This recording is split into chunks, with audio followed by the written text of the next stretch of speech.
Hey there, you're listening to Everyday Happiness with Katie Jeffcoat.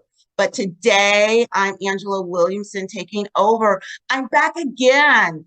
And Katie asked me this question. How do you prevent burnout by focusing on happiness in your business? Well, there's only one way to do that.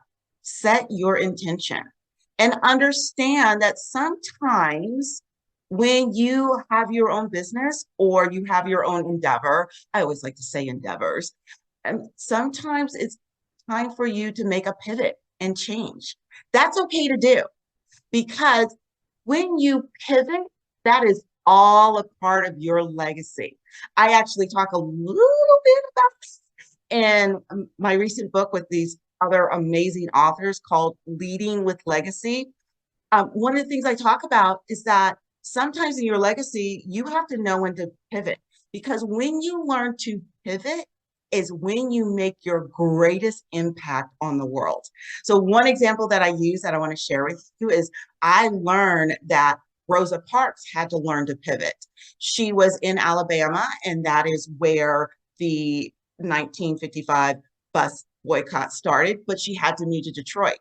Well, people think when she moved to Detroit, it all ended. But do you really realize one thing is that when she made the choice to pivot, she actually had her greatest impact on the civil rights movement.